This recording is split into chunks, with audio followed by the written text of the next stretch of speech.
2019 is looking pretty good, Drew.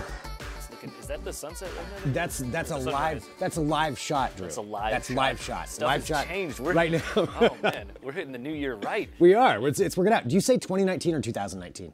2019. 2019. Yeah. Okay, how do you feel about people that say 2019? It's, potato, I guess. Okay, all right. Some people get real upset about it. I've seen the comments on YouTube. Hello, everyone. This is Digital Trends Live. This is our daily live show here from Digital Trends, where we talk about the trending tech topics of the day, and we bring you up to date on everything. Hello, happy 2019. It is the new year. This is our first show of the new year, kicking it off right here. As I said, we are live. We're live on Twitch, Facebook, Periscope, and YouTube. And let's run down the docket of what we're going to be talking about today. So in addition to the news and our Read 'em and Weep segment that we're going to be having here in a minute, where we read your comments, we're going to be joined by Mark Watson, better known as SoldierKnowsBest on YouTube. If you're a fan of tech, you've probably seen his videos. We're going to talk to him about just his whole story of getting into being a YouTube influencer and star, and then kind of talk about some of his favorite gadgets, maybe what he's looking forward to for the next year. All that coming up live, which means we can take your comments and your questions for Mark as we do this show. And we're going to be joined by, well, the guy who's right here. He's going to be here right now, and then he's coming back again. So I'm teasing ahead. He's going to be talking about some cool tech. It is Drew Prindle. Hello, Drew. How's it going? Doing well. Happy New Year. Happy New Year to you as well. Excellent. So you're going to be in here for our opening news segment, and then in a little bit, we're going to talk about CES, which is huge for the world of technology. The Consumer Electronics Show, which is happening next week. We're going to be live broadcasting from there during the whole thing. So this week, you're going to get to hear a lot about kind of previews of what's going on, and that's what Drew's going to be talking about here in a bit with some of the emerging technology. Yep. And there is a lot that goes on at CES. So it's the Super Bowl of technology. That's a good way to, that's a good way to cover it there. Yeah, it's Super Bowl of technology. That's what it is. So we'll be talking about that here in a minute, but let's get to maybe a news story to start off. So over this whole New Year's break, I was kind of following what some of the trending stories were, and we've got a couple of those, but there is one today that I wanted to bring up, and it has to do with Netflix. Netflix is actually in the news a lot over this weekend for a couple of things. We're going to be talking about some of their releases here in a little bit, but right now, Netflix has announced that they are going to be taking away the payment option through the iTunes store. So here's what that actually means. So normally, if you download Netflix, and I'm an Android user, so I don't go through the iTunes store, but if you download Netflix through there, you have the option to just pay your Netflix bill through iTunes. So you just pay it through iTunes, like a normal payment system. Gotcha. Make it probably streamlines like it. It would be pretty easy. Makes it easy. Here's the issue though with that is Apple, the way they make money is they take 30% of that cut for the first year. Isn't playing that anymore. The second year, they take 15%. So every time you're paying your Netflix subscription, you're paying Apple at the same time. And Netflix is finally like, no, I think we're done with that. I think they're finally big enough to just put their foot down and be like, sorry, Apple, we're no more of this mobster nonsense going on where you're taking 30% of everything. Right. That's ridiculous. For basically not doing a lot. I mean, it's a pretty sweet deal for Apple.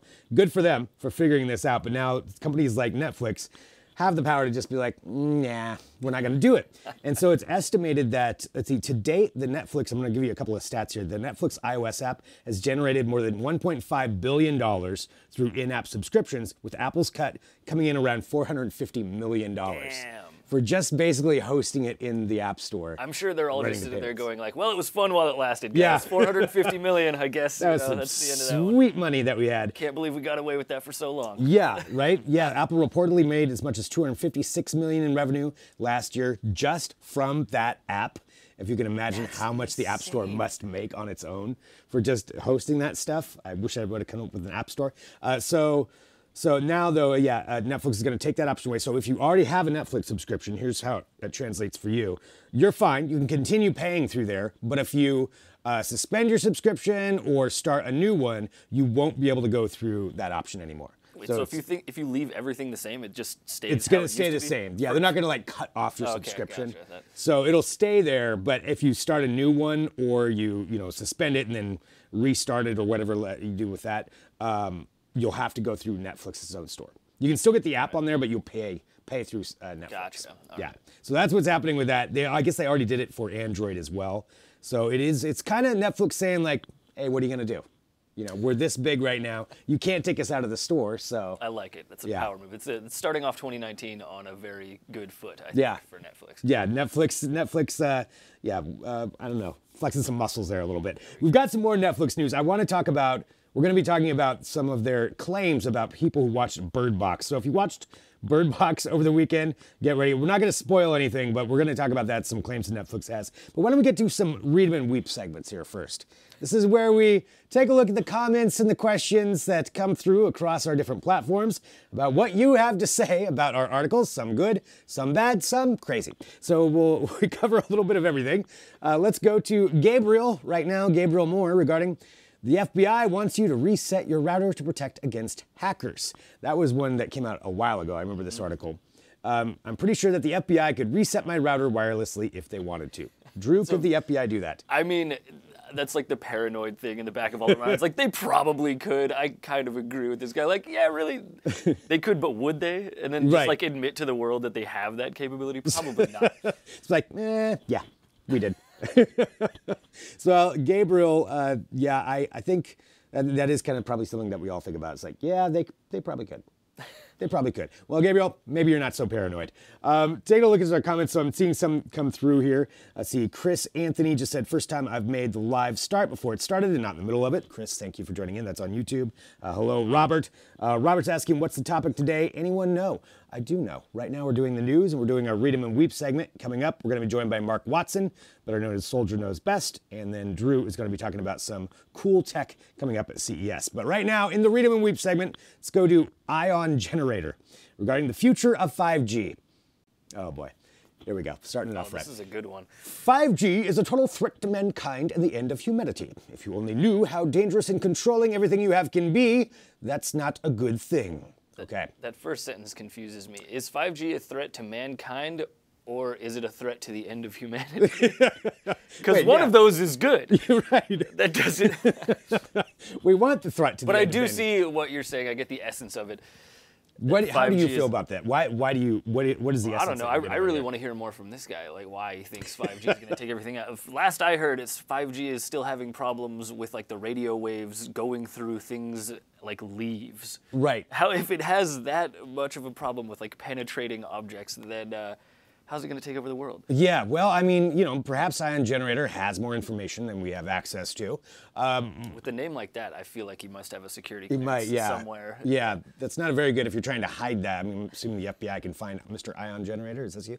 So 5G, total threat. Well, I'll say this. For CES, for coming up next week, 5G is going to be one of the biggest subjects that people are going to be talking about integrating 5G. It's going to be everywhere. But like Drew said, I mean, yeah, everybody's claiming they have 5G and that they're launching all these networks, but really, I think we're a ways away from that actually working. Yeah, right now it's a lot of boasting and positioning. Yeah. A lot of talk and not really a lot of action. Yeah. So, Ion, definitely safe to be paranoid. Might as well assume it's a threat to mankind or threat to the end of humanity. We don't know. Bust out that tinfoil hat, man. Just be prepared. Be prepared. All right, Brett Nicholas Kahn. Regarding Soulja Boy stopped selling his emulation-based game consoles due to cease and desist order. We're going to be discussing that in a few. Soulja Boy is a frequent topic now on this show. You didn't know he's a tech... I had no clue. I'm very excited to talk about that later. There's a whole thing with him. Brett says, Alex, I'll take things I saw coming from a mile away for $1,000. Oh, yeah. Digital Trends actually posted an article just ripping on this whole thing. Basically, he took a bunch of really cheap Chinese knockoff stuff and then slapped a Soulja Boy label on it. So he's got Soulja phones and Soulja pods and his Soulja gaming console. And it was ripping on Soulja Boy, and he retweeted it. I was like, you didn't read the article, did you? Hey, man, there's no such thing as bad press. Any press is good I press. Suppose so. I suppose so. Well, so Brett, we will discuss that and fill everybody in a little bit more on that here in a minute. Let's see, continuing on here with our topics, we've got Marian Marcus regarding Amazon Fire TV Cube. So now we are bringing the cube of Saturn and Hellfire into our homes. I do have a question. Can I get the internet with Saturn's cube? Okay. I did get a little bit of a preview of this one today. Jake showed me this comment. He's like, you should read this article first. So this is a deep conspiracy theory. This goes full on into crazy town. You sound like you went down the rabbit hole a little bit. I and did. Read up about I'm probably going to go down it a little more afterward. What is Saturn's cube? So he's basically saying that the Illuminati, Of course. yes, they worship Saturn. And Like the god Saturn. Like the god Saturn and the planet Saturn. I'm not really they're sure. kind of the same thing. Kind of the same thing. Yeah, they're... Also could be Satan because they think that's where Satan came from. The bottom line is the cube is a symbol that's used by the Illuminati and the Saturn worshippers to create control over all of us. So that's where it's getting. In all fairness, these little devices, man, they are controlling us. Plug one into your TV, man. You're just going to be there, glued to that screen, taking in all the stuff that it spews into your eyeballs. Yeah, I feel you. Drew is on board with you, Marion. He hears Probably you. right. Yeah, the examples on the page included Justin Bieber holding a cube at one point. I believe Will.i.am was involved in somewhere in there as well, which makes sense. Will.i.am would clearly be. Rubik's Cubes. Yeah. Dice. God, everything is a cube. The Illuminati is everywhere. You see the cubes everywhere, man. Ice cubes. Ice Cube. I mean, it's probably part of it. Well, Marion, thank you for opening up our eyes for 2019. We are well aware now, so everybody can fall down that rabbit hole later on today. We'll go to our, what do we got here? Brett Henry. And this is our last one for Read 'em and Weep, and then I'll take a look at our live comments that are coming through here too. Oh, we have one more after this. So Brett Henry, regarding Mars, disappointing methane proves a puzzle for scientists. So let me get this straight. Mars is closer to the sun. Its atmosphere... It's not. It's not. It's not closer to the sun. Its atmosphere is almost entirely CO2, and yet it's colder than the Earth. It gets minus 100 a night. It's almost like CO2 is not a greenhouse gas. I don't think it has an atmosphere. Oh boy, man, we were getting all the conspiracy theories. So I think he's trying to say that global warming's not real, but you really have a lot of facts wrong going there. Yeah, Mars is not closer to the sun. I don't think it has an atmosphere either. No, there's a There might be very a really thin one. but There's a very CO2? thin atmosphere. I don't know. We need a fact check on that one. But definitely not closer to the sun. But thank you, Brent, for clearing that up. So Brent obviously breathing some things to think about there. I thought this segment was gonna be like people coming at us, telling us how we messed up on articles, but it's really like this seems to be like conspiracy corner. We're just bringing out all of the craziest commenters. You know, it's the first show of 2019. We have to tackle some of these things here. All right, here's the last one we got. Linkin Park. Oh. All right. So many comments. Regarding digital trends, internet-connected hot tubs can be hacked and controlled remotely. Yes, it's true. No kidding, internet, anything can be hacked and controlled remotely. That's what people get for needing a Wi-Fi connection just to soak their alls off in a tub. I couldn't come up with something on the fly. All right. Yeah, I do kind of see the point. Why do you need a Wi-Fi connection on a hot tub? Although I don't know. Because I don't know. They're why doing that not? with everything. You know, they're like Just go for it? name a household object, and there's one that connects to the internet so that you can control it with an app on your phone while Yes. you're not at home. Yes. That's just like that's going to be more and more common. Just get used to it. That's going I to be need my everything. hot tub warmed up before I get there. That's a great idea. actually Who wouldn't not bad. want that if it's Yeah. just like a standard feature? I'll take one. Yeah. All right. Well, we've got that there. So let's go on to some more news that we want to talk about. I'll actually, why don't we do this? Let's cover the Soulja Boy gaming console. Let's dig in Hot here. button issue here right now. So if you didn't know, Soulja Boy did release his gaming console. This was about a month ago. The Soulja Boy, he has the Soulja Boy, like a handheld one. I'm trying to remember the name of it. Soulja Boy Everything is what the branding is. But he had this gaming console that came out where it was an emulator that essentially you could play all these different games on it. I think it was, I can't remember how many he had on there. It was a lot of games. And yeah, there's a picture of one of the pictures of his gaming console. And a lot of people pointed out like, that looks like those are Nintendo games. And a lot of other, very much regulated licensed games, Capcom and SNK. And, and there was speculation, wow, Soulja Boy just went out and got contracts with all those people. No. Not surprisingly, Nintendo did not license any of their games to be used. One of the reviews, there's a review video online. This guy took it and then ended up playing it, and even the resolution wasn't right on a lot of them. Like some of them were like cut off halfway through when you were trying to play them. And he got a cease and desist order about this, and has now been pulled the Soulja game console off. He had already added 2 other consoles by the time this happened. There was the Soulja Boy Fuse, which was $400.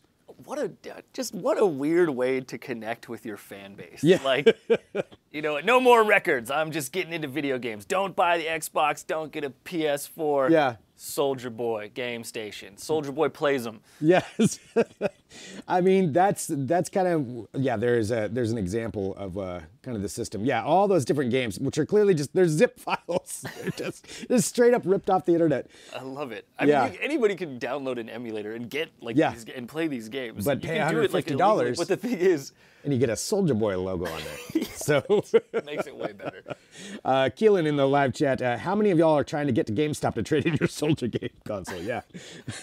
They'll buy it back for like $1. Oh, I don't think GameStop was selling any Soulja Boy consoles to begin with, but that is hilarious. So if you did buy one, let us know. Let us know if you're disappointed. I'm actually astonished we didn't get a review of the Soulja Boy. I know. I think it happened so fast that we didn't end up getting one in. We missed that boat. We might. Yeah. I mean, he retweeted our tweet, right? Like maybe we could reach out to him directly and like. Soulja Boy, if you're watching right now, please come on. Let's talk about your gaming console. Let's talk about all of this. Set the record straight right here on Digital Trends Live. I think that's what we can play some games. Yeah. Stream them. Yeah, we need that to happen. Actually, if you're going to be at CES, come by our booth at CES. That would be great. Reach out, Soulja Boy. All right, things I never thought I would say. All right, so let's go on here. Let's talk about this Netflix article that I wanted to bring up. So just talking about Netflix and their claims over this weekend. So Netflix really in the news over the weekend, and talking about Bird Box. So have you watched Bird Box? I have not watched it yet. Okay, Bird Box, because you don't know, one of the big releases on Netflix, an original movie starring Sandra Bullock, and it takes place kind of in sometime in the future. It's an apocalyptic movie where people start basically hurting themselves. Oh yeah, that scene's really gnarly, actually. I watched it over the weekend. It is, I'm not gonna spoil anything. I mean, it's not spoiling anything by saying it's an end of the world kind of movie and then you have to survive. And even the trailer will show people start wearing blindfolds because you can't see what these things are that are out there. If you see them, bad things happen. Interesting. So you have to hide from them, you have to wear blindfolds and stuff like that. The movie's all right. It's good. But Netflix is claiming that 45 million accounts watched the movie in 7 days, making it a record-breaking debut for its service. Yeah. More people watch Bird Box than anything else, according to Netflix. Now, there's a couple of issues with that. One is Netflix doesn't really release statistics. This is according to them. So we've got to take their word. It's like news coming out of Central China TV. It's right. Like, you just kind of don't. It's cool, but you can't really trust it 100%. Yeah, that's that, and that is true. So, but if that's the case, I mean, if they did get 45 million unique accounts watching this, I mean, that's huge. That's massive. And I think Netflix is kind of just like pioneering this new thing, because I don't know about you, I didn't hear anything about Bird Box prior to like a day before launch. There were just ads everywhere, and then all of a sudden it hits the internet and it's huge. Right, and it's all over social media. Everybody's talking about it. Everybody's watched it in a couple of days. Yeah. I think this is like the new format going forward. Instead of releasing stuff in theaters, which Netflix has dabbled in. Yeah. They did that for Buster Scruggs, I believe. They did, and that's so that they can get the award as well. Yeah. So be nominated. That makes sense. But like, instead of going through theaters and having this long drawn-out process where it takes people a long time, like many months after the theatrical release, you get the DVDs. Instead, they can just push it on their platform. Yeah. Tell people about it the day of, and just rack up all of these views, and then it's like this big burst of activity. I think that we're going to see a lot more of this from Netflix moving forward. And I think that's a good point, because if they do this, I mean, they can basically mess with, I mean, if you're producing a movie and you see this, 45 million people watching it, assuming the money's right, why would you go to the theater? Yeah. And for people watching, let's see your comments, because we're live, and this is something I think a lot of people are thinking about. Would you rather just movies debuted on Netflix and you never go to a theater ever? Or do you want them to go to the theater? Where do you prefer to watch a movie when it first comes out? The other thing is like the hype cycle. Like, they didn't really promote this very much leading up to it. It was kind of like as soon as it dropped, then everybody was talking about it, and that was the promotion. Like, right. I even waste time like telling people about it beforehand. if it's not out. Right, so just that they throw can it hear out there about and it be and then forget about it. Okay, people like this. Yeah, look what we did. I think One of those kind of things. advertising movies when they're available to watch, like the day that they become available, is probably a more effective strategy for them. Yeah, yeah. Well, I mean, this one, I mean, with 45 million supposedly people watching it, so that's a pretty big debut. I recommend it, but there's a lot of hype around it, so I don't know. I don't want to spoil anything. I can't really. But if you like these apocalyptic kind of movies where there's a mysterious force doing bad things, this is the movie for you. I want to know how many people watched Bandersnatch on day one, because that was a pretty big thing too. Bandersnatch. Now I did watch part of Bandersnatch. I've got to go back through and do that again. That's way more involved. Because yeah, there's like 4 different endings or something like that you can. There's a bunch of different. There's a endings. bunch. So, Oh, you can have millions of different. You can rewatch outcomes. that movie multiple times. But anyway, that's a whole different show. Yeah. Right. The other thing that Netflix over the weekend they did also say that, or they released a video for Stranger Things, showcasing that we have a release date finally. Yeah. So Stranger Things season 3 was supposed to come out last October. It was Halloween, I believe, and then it kept getting delayed. Now we know July 4th of this year is when it will be out. They kind of showed this weird video with Dick Clark from 1985 dropping the apple there in Times Square. And then finally, yeah, July 4th is when this is going to come. All right. Yep, we'll get Stranger Things Season 3 on July 4th. Is when we'll be doing that. Let's see, I'm going to check here if we need to go to break to bring on Mark Watson. We have Mark Watson from SoldierKnowsBest, who's going to be joining us here in a few. So maybe we'll do this. Should we head to... Okay, we have time here to talk about one more, because I did want to bring up another story before we take a break and bring Mark on. And it's this. Drew, do you remember talking about the Chinese scientists who are using the CRISPR gene editing system? The CRISPR babies? The CRISPR babies. Is this the rogue scientist who made a couple of CRISPR babies happen and yes, was then disgraced and is now under investigation in China? Yeah. It's that guy? Okay. Turns out he's not the only one who was using the CRISPR gene editing software or system to mess around with genes. And if you didn't read that story, yeah, Chinese scientists claim that he edited several embryos to create some twin girls who were resistant to HIV. Resistant to HIV, but under no kind of guidance, and nobody was actually regulating them. They're just doing this on their own, which is really a bad idea. Well, he wasn't the only one doing this. Other scientists have also been messing around with CRISPR gene editing stuff in order to help and experiment on people who are alive. So this includes cancer patients and other people. So they were using this tool somehow to edit the DNA of actual live people. Okay. How exactly the process worked, I don't know. But they were using the CRISPR to do this. And again, without any regulation. And on top of that, so little regulation, they did this to people and then they just lost track of the patients. Oh, dude. So there are edited people out there. They don't know what happened. They don't know if it worked. There was one case where there was an Indian man who had cancer, and according to them, the results were that his cancer did recede a little bit, but then he had a massive heart attack. Oh, man. And they don't know how it tied together, and they didn't bother to investigate that part of it. So the fact that they're doing these trials and just letting people out and not following up. Are we sure that this is real news? Or is this a viral marketing campaign for the next, like, X-Men movie? Like it's going to be Deadpool 3, like they've escaped. A new gene editing technique made mutants more common than ever. It does kind of seem like man. that. I mean, Deadpool has to get involved in this somehow. I just watched Venom last night, and this is basically the plot to that. Like, is that what it is? This is, spoilers. We tried some crazy thing, and people are escaping, and we don't know how to control what we've created. Oh, man. See, we just need Bird Box combined with this story, and then boom, we've got it. Yeah, Deadpool box. I don't know, something. It's got to work out somehow. But anyway, that's the fact that the fact is they're doing this, and it should be concerning to all of us. It's not something. This is not something you should mess around with. This is something that I think needs regulation. So the Chinese government said they're looking into it, whatever that means. So yeah, that means we're not doing anything, but. Yeah. Don't worry, we'll figure it out. Yeah. Oh, we're on it. We're on top of that. Well, anyway, that's the story right now as far as that is. So covering some of the top tech headline news. So Drew, thank you for joining for this segment. Drew's going to be back here in a bit to talk more about CES and some of the really cool things coming out for emerging technology. There is a lot think we're going to talk about drones, some 3D printers, some other wild stuff.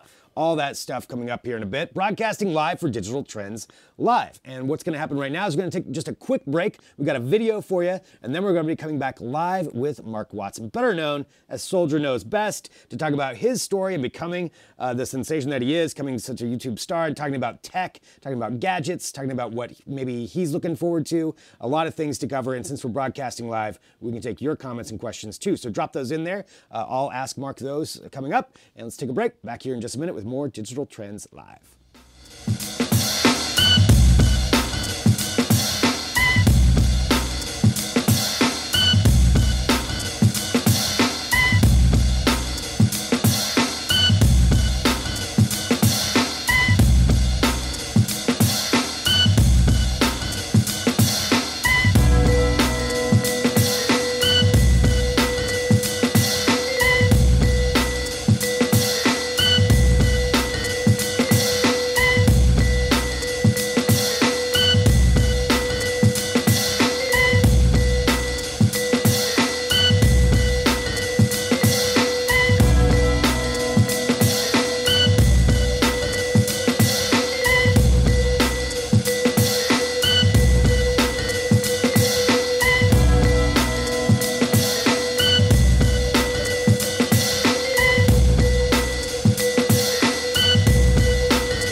Welcome back to Digital Trends Live, broadcasting live across all of our platforms, Facebook, Twitch, Periscope, YouTube, taking your comments live as we go through, broadcasting, as I said, every day here, 9 a.m. Pacific, noon Eastern, and we're joined right now by Mark Watson, better known as SoldierKnowsBest on YouTube. Hello, Mark.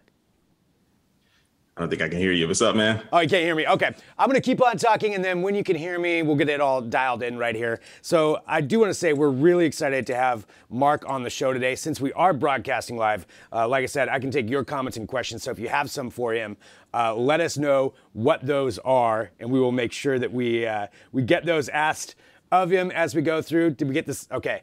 So Mark, welcome to the show.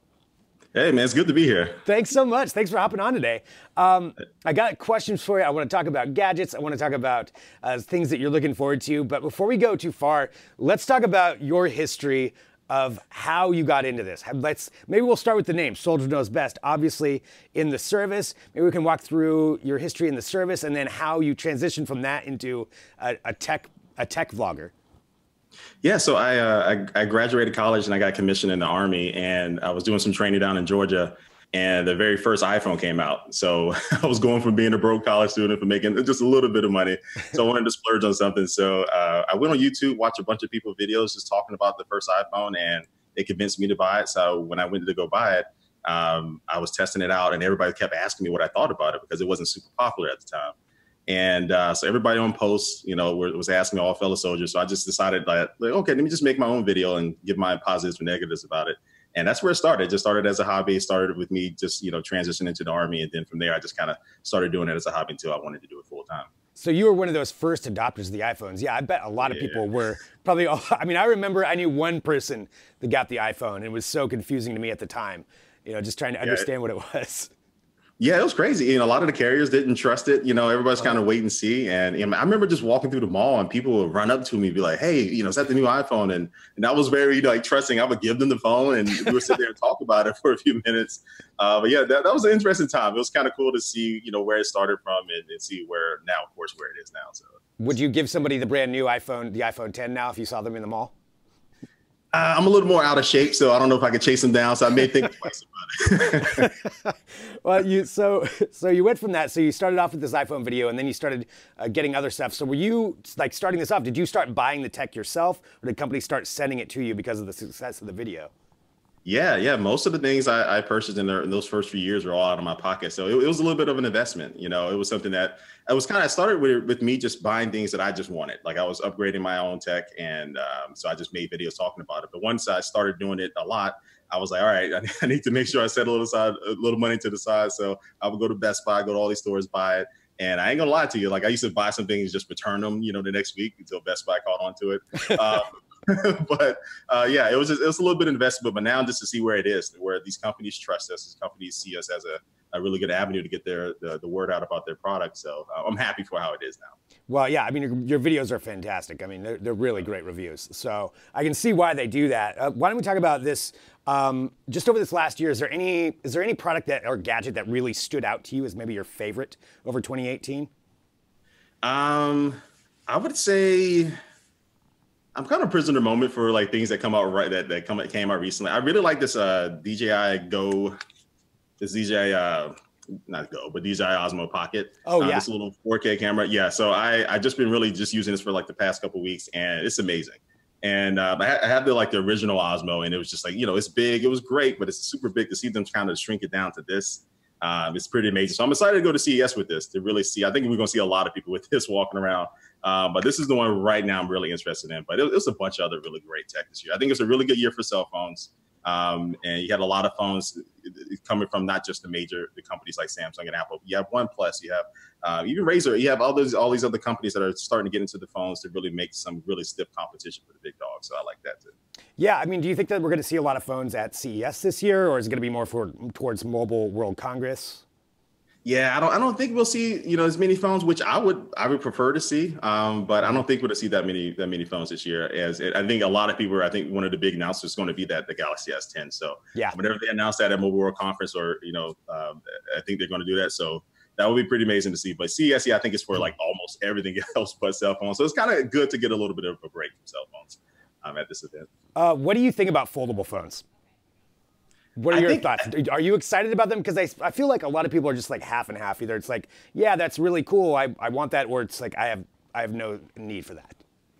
Yeah, it's really for people who really like small tablets like the iPad Mini, I think it'd be a sweet spot for them because they'll be almost a similar size to that. And I think it really is going to come down to the software. What developers actually make apps that take advantage of it, and how does things interact with that. So I'm excited to see it. I think it's going to become one of those things where it's going to be a wait and see for most of the general public, and we'll be all the beta testers for it. But anytime you make it something different when it comes to cell phones, I'm excited for. But you never know how things are going to turn out. But I think it really is going to come down to software. See how the software takes advantage of it. Yeah, that's a very good point. If there's something that's actually useful with it, or you can see some kind of advantage, then yeah, people might get more excited about it from there. Well, let's talk about CES. So since it is coming up here, what are some of the things that you're most looking forward to for CES 2019? For this year, I don't know if VR will have a bigger presence there, but I'm really into VR now. So I would hope to see some companies really start to display some of the new things they're going to be experiencing the world of VR. I know we have the Oculus Quest that's coming out next year. I don't know if Facebook or Oculus are going to kind of show that off at this event, but that would be great. And then also too,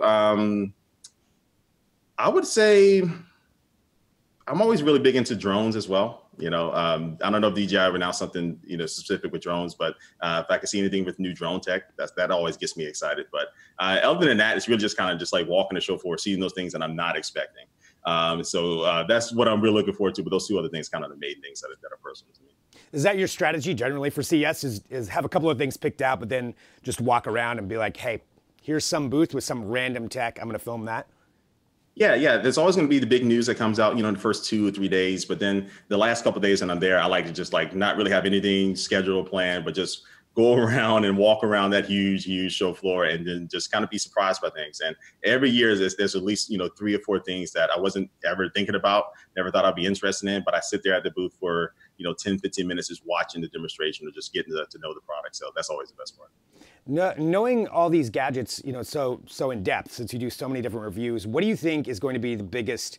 What do you think is going to have the biggest impact this next year, as far as technology? Do you think it'll be like 5G or AI integration? Do you think any of those will have a big effect on the gadgets that we use? Definitely with AI. I think AI could be really, really huge. I think the entire world was very interested, especially when Siri first launched, and you have Google Assistant and things like that. But I think people are kind of waiting to see what is that next thing going to be with AI. How can it really take the load off of our daily schedules? And you have with Google where it can actually place phone calls for you and they set up hair appointments and things like that for you. Right. So that type of AI, I think it's going to be really interesting to me to see how far that is advanced. And then I think, even as crazy as cell phones were this past year, I think this year is going to be a big year because we haven't really seen a lot of companies take a lot of chances with phones. But I think this is the year with the S10 and possibly with Apple and other phone manufacturers, especially integrating 5Gs and things like that, have to really start taking chances to get people excited to pay more money for these phones as they get more expensive. So I think this is going to be an exciting year for cell phones, and then definitely AI. Hopefully both those can come together. Awesome. Mark, I want to say thank you so much for taking time to sit down with us too and just kind of talk through some of what you're looking forward to with the next year. My final question here, are kind of a two-part. What's your favorite gadget that you own? My favorite one, I would say, so I'm going to say two. So the easy question is going to be the first iPhone because that was my first product that I covered. But then the second one is going to be the Virtual Boy. I was a kid and I played that system all the time, and my mom used to always tell me stop playing it because my eyes are going to burn out or something. But just as a kid, that was a system that I played all the time. So I actually just got one recently. So the Virtual Boys had kind of one of my favorite things near here. That's awesome. What is one gadget that you don't own that you really, really want? Ooh, one that I don't own. I would probably say something that's old, something that's old school, maybe one of the original Macs or, something like that, like one of the original personal computers to get to really see how far we came. Right. I think that would be pretty cool to have. Well, Mark, what's the best way for people to follow you as they're going along, for CES coverage, for everything else that you do? Is it YouTube? Is that the best way? Are you on other platforms as well? Yeah. YouTube.com/SoldierKnowsBest is a place where you can find all my content I'm going to be making for CES, but also to all my social media networks on Instagram, Twitter, and Facebook. And you can find those at any link, all the links on any one of my videos on YouTube. So that'll be an easy way to find me. Awesome. Well, Mark, you should stop by our booth when we're down there. We're going to be broadcasting. So we'd love to. Sure.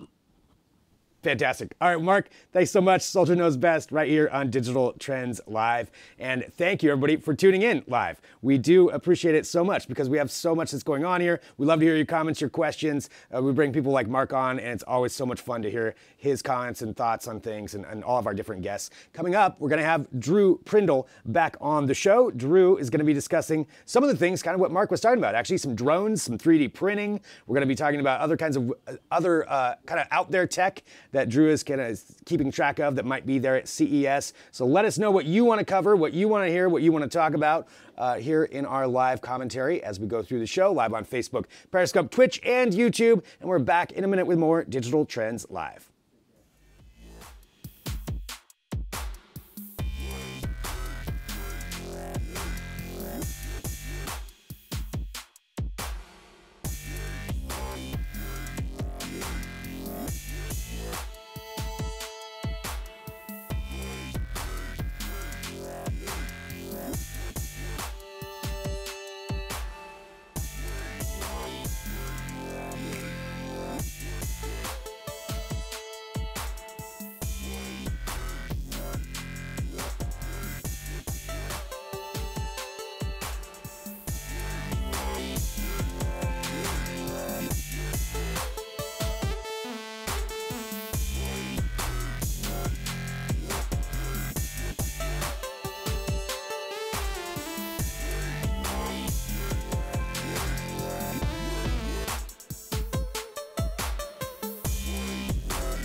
Welcome back to Digital Trends Live, broadcasting live every weekday, 9 a.m. Pacific, noon Eastern. And next week, we will be at CES, broadcasting, 8, 9 hours a day, covering all kinds of different topics. And of course, the entire Digital Trends staff will be covering it 24 hours a day. And that started, weeks ago. Especially right now, though. We're getting into this, the prime time of it, and getting ready for the Consumer Electronics Show and what to expect from that. And we're joined once again by Drew Prindle, our emerging technology editor here at Digital Trends, to talk about some of the things. Like, to me, this is one of the most exciting categories of CES, because this is where you get to see the out there stuff that may become real. That's my whole gig, is find the weird fringe stuff that defies easy categorization. And that's why it's so much fun, like following your section, just to see what these strange things are that come out. I mean, just for a reference, in the past, Drew has had an implant put into him live during our broadcast, which is still in you. Still in me. Yeah, it can't be taken out, I don't think. And then like all kinds of different things that you discover. So maybe let's walk through just kind of maybe a general overview of what you're expecting at CES 2019. All right, so one of the things that I always like to check up on at CES is the 3D printing scene. Yes. Because it's just a good place to kind of just like see all of the manufacturers in one place, see what they're doing, see what they're working on. Yeah, get their highest end demos. And just get like a high level overview of like what's happening. Like, so, because all the big players come out. Ultimaker's there, Lulzbot is there, Formlabs is there. Everybody brings all their biggest, baddest machines. So it's really exciting to watch. And over the past couple years, I think the general trend has been kind of moving away from FDM printers as much.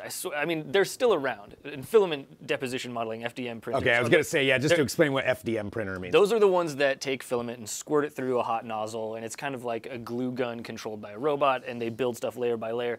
Those printers are still a big thing. They're still by far the most popular consumer-level 3D printers, but in recent years, especially in the last 1 or 2 of these SLA printers have been coming up really big. Resin printers that use light to cure resin and harden it layer by layer out of basically a vat of goo. Which we've got some videos of this at Digital Trends too, but I mean, so the old one, that's the kind of the style that I think everybody thinks of, where it's actually layering it up. But this one, it looks like it's just pulling it out of like nothing. It's like Terminator stuff. Exactly. Yeah. And they have certain advantages and disadvantages, but like been seeing a lot more of those kinds of printers in the past couple years, and I think they're going to have a big presence again this year.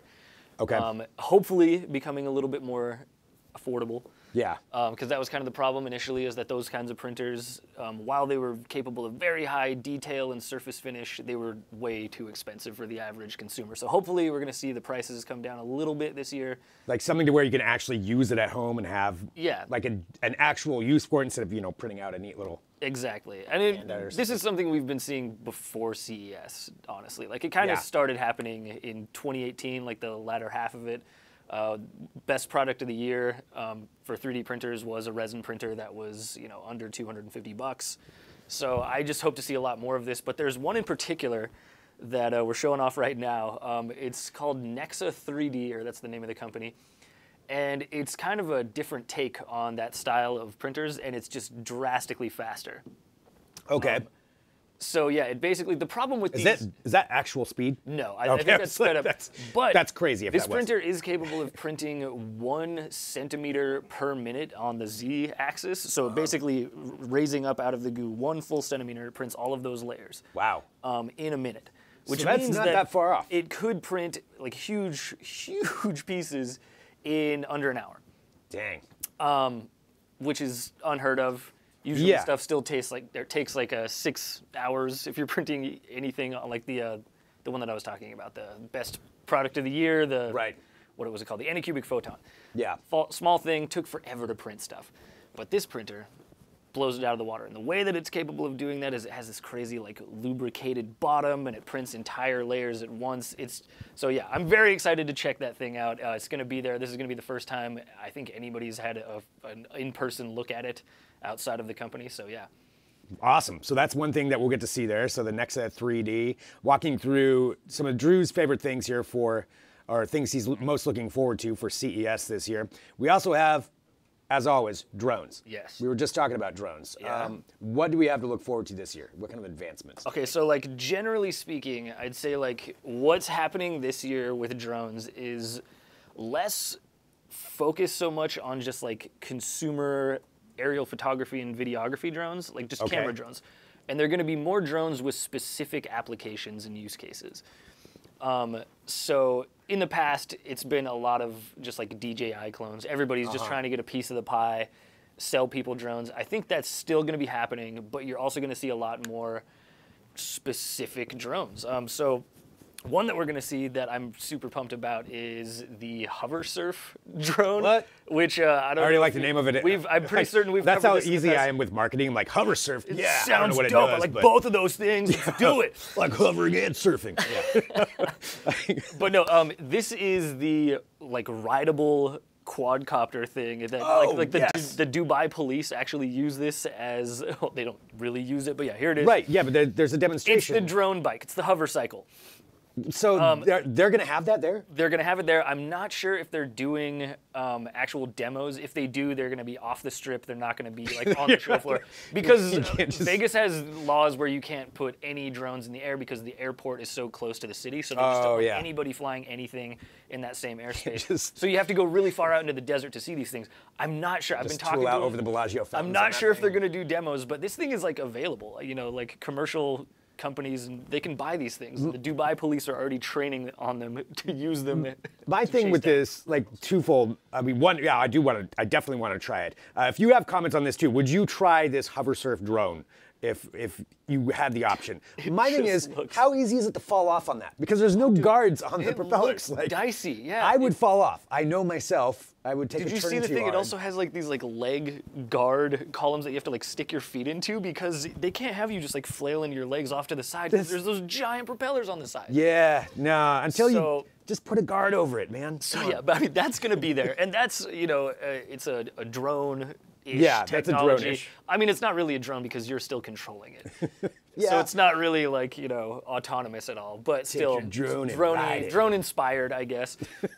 So that's going to be there, a very specific use case for that. And then another one that is coming out that I'm really pumped to see is this from this company, Sunflower Labs. And they put out a Kickstarter years ago. It was like 4 years ago for a drone-based like security system for your home. What? So the idea is you put this little box outside of your house. It looks like a little doghouse. And then you can remotely activate this drone, which will get up and fly circles around your house, survey the property, and then fly back to its little hub and land and charge itself. And you can activate it whenever you want to. So it's better than just like a security camera that's like static. It's like if you want to check out something very specific, like, oh crap, did I leave like a sprinkler on and forget about it? You could fly over and examine it. Or if there's like, somebody was at your house, you could presumably fly your drone up and like chase them down. Intimidate them. Yeah.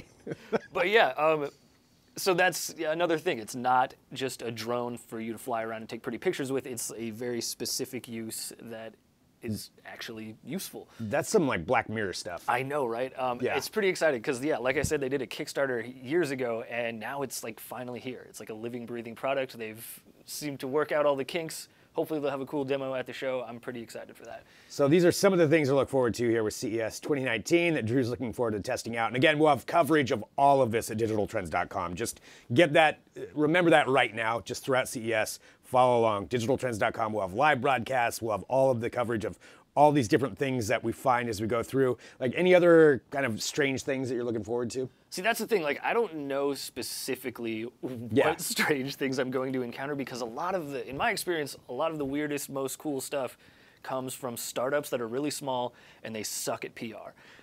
So they just don't send out emails beforehand. They don't even have like good descriptions on the CES website. So you have no idea what's going to be there until you see them there. So I'm going to spend most of my time at Eureka Park, which is the part of CES that is nothing but just like early stage startups that are usually doing crowdfunding campaigns.